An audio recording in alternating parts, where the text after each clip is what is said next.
তো পাকিস্তানি অ্যাম্বাসেডর তো কি বলে, কেন আপনারা বাংলা ভাষায় কথা বললে, আপনারা উর্দু ভাষায় কথা বললে অসুবিধা কি? আপনার সেন্টারের ভাষা দেখছেন কথা কি বলে, আপনার সেন্টারের ভাষা যেহেতু উর্দু, তো আপনি তো উর্দুতেই কথা বলবেন। আমি চুপ করে আছি।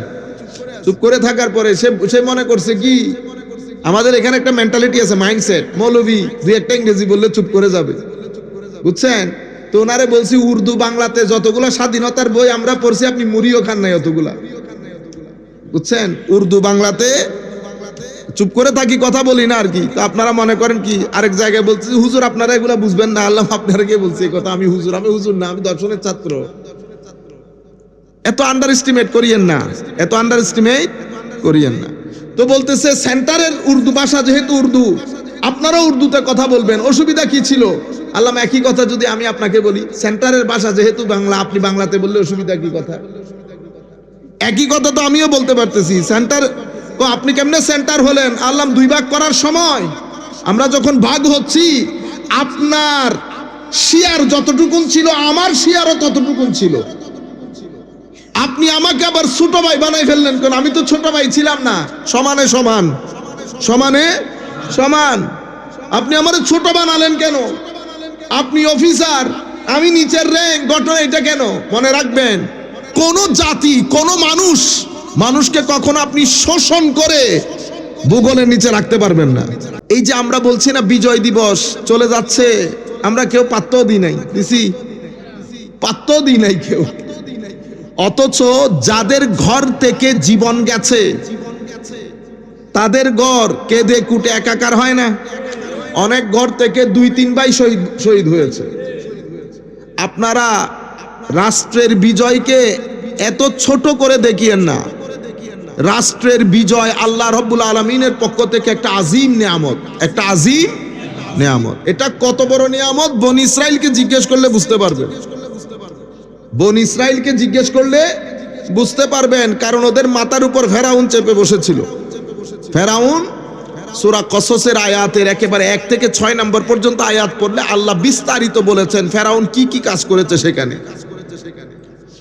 ফেরাউন আসা মাত্রই ক্ষমতা পাওয়ার পরে মানুষের আর হুঁশ থাকে না। পাকিস্তানেরও হুঁশ হারা হয়ে গেছিল, পাকিস্তানিরও হুঁশ হারা হয়ে গেছিল, হুঁশ নাই। আল্লাহর দরবারে শুকরিয়া, আমরা কখনো ওই জাতির সাথে থাকতে পারতাম না, কারণ তারা জাতি হিসেবে অনেক বেশি হিংসুক, অনেক বেশি অহংকারী। তারা আমাদেরকে মানুষই মনে করে না, তারা আমাদেরকে মানুষ। আপনারা আবার বেশি, আমি কথাগুলো এমনিতে বলতেছি না। আমি 2000, আমাদের এখানে আশিকুর রহমান মজুমদারও আছে, তারও কিছু আইডিয়া আছে, যেহেতু মিশরে ছিল। মিশরে আজকে 2000 থেকে 2023 বছরের অভিজ্ঞতা পাকিস্তানিদের সাথে। এদেরকে মাথা থেকে পা পর্যন্ত যিনি, এরা কি জিনিস, এরা আমাদেরকে মানে বা বাঙ্গাল ও তারা একেবারে বড় আসমানের উপরে উঠে, বুঝছেন?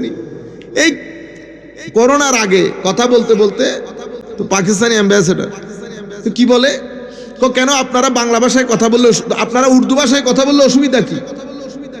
আপনার সেন্টারের ভাষা দেখছেন কথা কি বলে, আপনার সেন্টারের ভাষা যেহেতু উর্দু, তো আপনি তো উর্দুতেই কথা বলবেন। আমি চুপ করে আছি। চুপ করে থাকার পরে সে মনে করছে কি, আমাদের এখানে একটা মেন্টালিটি আছে, মাইন্ডসেট, মৌলবী দুই একটা ইংরেজি বললে চুপ করে যাবে, বুঝছেন? তো ওনারে বলছি উর্দু বাংলাতে যতগুলো স্বাধীনতার বই আমরা পড়ছি আপনি মুড়িও খান নাই অতগুলা, বুঝছেন? উর্দু বাংলাতে চুপ করে থাকি, কথা বলি না আর কি। তো আপনারা মনে করেন কি আরেক জায়গায় বলছি হুজুর আপনারা এগুলা বুঝবেন না, আল্লাহ আপনারা কে বলছে এই কথা? আমি হুজুর না, আমি দর্শনের ছাত্র। এত আন্ডার এস্টিমেট করিয়েন না, এত আন্ডার এস্টিমেট করিয়েন না। তো বলতেছে সেন্টারের উর্দু ভাষা যেহেতু উর্দু, আপনারাও উর্দুতে কথা বলবেন, অসুবিধা কি ছিল? আল্লাহ একই কথা যদি আমি আপনাকে বলি, সেন্টারের ভাষা যেহেতু বাংলা, আপনি বাংলাতে বললে অসুবিধা কি? কথা একই কথা তো আমিও বলতে পারতেছি। সেন্টার তো আপনি কেমনে সেন্টার হলেন? আল্লাহ দুই ভাগ করার সময় আমরা যখন ভাগ হচ্ছি, আপনার শেয়ার যতটুকুন ছিল আমার শেয়ারও ততটুকুন ছিল।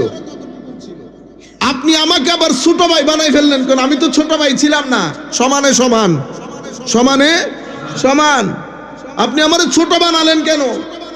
আপনি অফিসার, আমি নিচের র্যাঙ্ক, ঘটনা এটা কেন? মনে রাখবেন, কোন জাতি, কোন মানুষকে কখনো আপনি শোষণ করে ভূগোলের নিচে রাখতে পারবেন না। যত বড় গুন্ডা হন আপনি, ফেরাউন রাখতে পারছে? রুয়ে জমিনের মধ্যে ফেরাউনের মতো বড় গুন্ডা আর কেউ ছিল না, তার লগে হামানও জয়েন করছে। অর্থ এবং পাওয়ার দুইটা একসাথে, একসাথে যখন হয়েছে, সে বলেছে আনা রব্বুকুমুল আলা।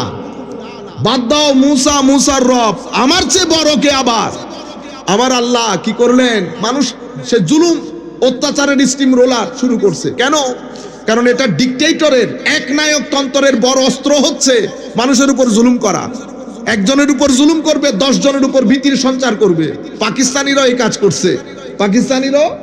এই কাজ করছে, তো আমার আল্লাহ বলছেন এই ফেরাউন তার জাতি থেকে 2-4 জনকে হায়ার করে ফ্যাসিলিটি দিয়ে বনি ইসরাইলকে 10 ভাগে ভাগ করছে। একই কাজ পাকিস্তানিরাও করছে, রেজাকার বানাইছে। কি বানাইছে? শব্দ হচ্ছে রেজাকার, আমরা বাংলাতে বলি রাজাকার। রেজাকার মানে ভলান্টিয়ার। কি বলে? ভলান্টিয়ার মানে আপনি আমার দেশে খেয়ে, আমার দেশের আলো বাতাসে বড় হয়ে আপনি আরেক দেশের জন্য কাজ করতেছেন। বুঝতে পেরেছেন? ফেরাউন একই কাজ করেছে, বিভিন্ন দলে উপদলে বিভক্ত করে ফেলেছে পুরো জাতিকে। পাকিস্তানিরাও চেষ্টা করেছে এখানে কিছু ব্যবহার করে জাতিকে দলে উপদলে বিভক্ত হয়ে করে ফেলতে। ধর্মের নাম দিয়ে আমাদের এখানে অনেক ভাই মনে করবে যে আমি কার কথা বলতেছি না, কারো কথা বলতেছি না, আমরা কাউকে কেয়ারও করি না। যদি আমি এখানে টাকা পয়সার জন্য আসতাম, ডিমান্ড করতাম, এই করতাম সেই করতাম, তাইলে আমার অসুবিধা হইতো। এখন আপনি যদি আমারে বলেন হুজুর ওয়াজ বন্ধ, আমি বলবো আসসালামু আলাইকুম, আমি চলে যাবো। কোনো মারামারি কাটাকাটি নাই। আপনি বন্ধ বললে আমার লাভ, আমি একটু আর্লি গিয়ে রেস্ট করে ফেলতে পারবো। শক্তি কুলাইতেছে না সত্যি কথা বলতে। তো বলতে চাচ্ছিলাম ঘটনা এটা না, আমি আপনাকে এক সিকোয়েন্স বলে তারপর আপনারা বুঝতে পারবেন। একই কাজ ওরাও করছিল, বিভিন্ন দলে উপদলে বিভক্ত হবে, মানুষের উপর জুলুম করা শুরু করেছে। জুলুম করলে, একজনের উপর জুলুম করলে 10 জন ভয় পেয়ে যাবে। এটা হচ্ছে ডিকটেটরের নেচার। ইয়াজিদ কাজ কি করেছে? ফেরাউনের মতো আরেকটা বড় এক্সাম্পল হচ্ছে ইয়াজিদ, ডিকটেটরশিপের এক্সাম্পল। সে কি করেছে? ইমামে হুসাইন আলাইহিস সালাম রাদিয়াল্লাহু আনহু আরদার গলায় ছুরি চালিয়েছে। কেন? সে মানুষকে মেসেজ দিয়েছে যে এই জালেম আলে বাইত রাসূলের গলায় ছুরি চালাতে পারলে আমরা কোন পুকুরের মাছ? মানুষ ভয় পেয়ে যাবে। সে পিছনের ইতিহাস ভুলে গেছে। জালেমরা সব কখনো পিছন দেখে না, পিছনের ইতিহাস ভুলে যায় যে আল্লাহ মানুষকে উপর থেকে নিচে কেমনে নামান, নিচের মানুষকে উপরে কেমনে তুলে। ঠিক আছে, আমার আল্লাহ মুসা আলাইহিস সালামকে দাঁড় করিয়ে দিলেন। বনি ইসরাইলের কিছু লোক নিয়ে মুসা দাঁড়িয়েছে। ফেরাউন মনে করেছে কি ও মুসা দাঁড়ালো আর কি হবে, আমাদের মুসা আলাইহিস সালাম কথা বলার সময় একটু আটকে যেতেন। বুঝতে পেরেছেন? মুসা আলাইহিস সালাম কথা বলার সময় একটু, আপনারা কি তুতলা বলবেন? নবীদেরকে তুতলা বলে কেউ না, বেয়াদবি হয়। বাবাও যদি তুতলা হয়, ছেলে কখনো তুতলা বলা যাবে না, বেয়াদবি হবে বাবার শানে। উস্তাদ যদি একটু পারে একটু দাবাইয়া হাঁটে, ছাত্রের উচিত না উস্তাদকে ল্যাংড়া বলা, বেয়াদবি। তো ছাত্র আর বাবার সাথে যদি এই আদব হয়, তো নবীদের সাথে কোন আদব হবে? সুতরাং নবীদেরকে কথা বলার সময়, অনুবাদ করার সময় তুমি এগুলা বলবেন না, এগুলা বেয়াদবি। এগুলা কি? বেয়াদবি। আপনারা বুঝতে পেরেছেন? তাহলে আমরা মুসা আলাইহিস সালামকে তুতলা বলেছি। কি বলেছি? আমাদের নবী কথা বলার সময় একটু আটকে যেতেন। এই আদবটাকে সুন্নিয়ত বলে। কি বলে? সুন্নিয়ত। তো সুন্নিয়তের সংজ্ঞা কি? সুন্নিয়তের সংজ্ঞা হচ্ছে প্রত্যেক জাত যাদের উপর দ্বীন নির্ভর করে তাদেরকে আল্লাহ রাসূলের দেখানো পথ অনুযায়ী সর্বোচ্চ সম্মান করার নাম সুন্নিয়ত। আপনারা বুঝতে পেরেছেন? সেই কারণে হযরত মুসা আলাইহিস সালাম কথায় আটকে যেতেন। তো আটকানোর কারণে ওই ফেরাউন মনে করলো আর কি, কত তো বলতে পারে না, সে বুঝতে পারে নাই। 2, 3, 4, 5 ছড়ানো ছিটানো হলে না এক অবস্থা। সবাই যখন একসাথে হয়ে যায় তখন কামানের বিরুদ্ধে মূলা নিয়ে দাঁড়িয়ে গেলেও কামান দাঁড়াইতে পারে না। পাকিস্তানিরা কি মনে করছিল? মনে করছে বাঙালি মুলি লেখে মূলা দিয়ে ঝগড়া করে কতক্ষণ পারবে। তারা বুঝতে পারে নাই 7 কোটি মানুষ একসাথে হয়ে গেলে, একটা কথা বলতে চাচ্ছি, সেটা স্টেজের সাথে যাবে না, সেজন্য বলতেছি না, পার্সোনালি হইলে বলতাম। বলতে যাচ্ছিলাম 7 কোটি মানুষ একসাথে হয়ে গেলে অনেক কিছু করা যায়। আমাদের মানুষ রাত্রে বেলা পানি টানি খেয়ে শুই না, সকালবেলায় উঠে আমরা 7 কোটি মানুষ, বুঝতে পারছেন কি বলতে চাচ্ছি? একসাথে সমুদ্র বয়ে যাবে না তো আমরা, আপনি দুর্বল ভাবছেন কেন? আপনারা বুঝতে পারতেছেন তো? আকলমন্দরা ইশারা বাসত। তো বলতে চাচ্ছিলাম ভয় পেয়ে গেছে। তো আল্লাহ রাব্বুল আলামিন কায়া পাল্টা দিয়া কতক্ষণ লাগছে? সেই ফেরাউন চিত হয়ে এখন মিশরের জাদুঘরে শুয়ে আছে না? এরও মনে করছে কি আমাদেরকে রক্ষা করতে পারবে, কারণ সেনাবাহিনী তাদের, আইএসআই তাদের। আল্লাহ রাব্বুল আলামিন আমাদেরকে বিজয় দান করেছেন, এটা আল্লাহর পক্ষ থেকে নিয়ামত, আল্লাহর পক্ষ থেকে।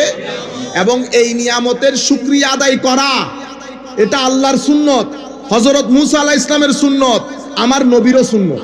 তাহলে কি বলছি? বিজয় দিবসে খুশি হওয়া, বিজয় দিবসকে উদযাপন করা, এটা আমার আল্লাহর সুন্নত, এটা আমার নবীর সুন্নত, এটা হযরত মূসারও সুন্নত আলাইহিস সালাম। আপনি ঈদে মিলাদুন নবী অনেক দূরের জিনিস, বিজয় দিবসের কথা বলতেছি। আসেন কেমনে বলছি এই কথা?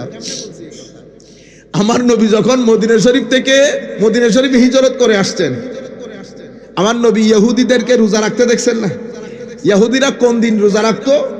10ই মুহররম। তা আমার নবী জিজ্ঞেস করছে না 10ই মুহররম আপনারা রোজা রাখেন কেন? তো ইহুদিরা জবাব দিছে কি, হাজা ইয়াউমুন সালেহ, এটা আমাদের জন্য পবিত্র দিন, এটা আমাদের জন্য অসম্ভব গুরুত্বপূর্ণ দিন। কেন? এই দিন আল্লাহ আমাদেরকে ফেরাউন থেকে নাজাত দিয়েছে। তো ফেরাউন থেকে নাজাত মানে বিজয় দান করেছে। তো সেই বিজয়ের উল্লাসে, সেই বিজয়কে সেলিব্রেট করার জন্য আমাদের নবী মূসা এই দিন রোজা রাখতেন, আমরাও রোজা রাখি, এই দিনকে ঈদ হিসেবে পালন করি।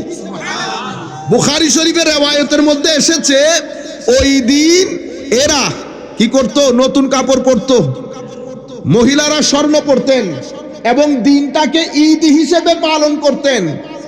বুখারী মুসলিমের রিওয়ায়াতের মধ্যে ঈদ হিসেবে পালন করতেন এসেছে। তো মূসা আলাইহিস সালাম ফেরাউন থেকে নাজাত পেয়ে ওই দিনকে সেলিব্রেট করেছে। তো মূসা আলাইহিস সালামের কাজ এটা সুন্নতে মূসা হয় নাই, হইছে। আমার নবী বলতেছে যেহেতু আমার ভাই মূসা রোজা রেখেছে তো তোমরাও রোজা রাখো, আমার নবীও রোজা রেখেছে, তো এটা আমার নবীর সুন্নাত হয় নাই? তো বিজয় দিবস পালন করা নবীর সুন্নাত হয় নাই? আপনারা বুঝতে পেরেছেন? এখন পালন কেমনে করবেন? এই ফুল দিয়ে নিয়ে আমরা একজনের লোকে ধাক্কাধাক্কি করব? ফুল অবশ্যই দেব, কিন্তু ফুল দেওয়ার মধ্যে শেষ না।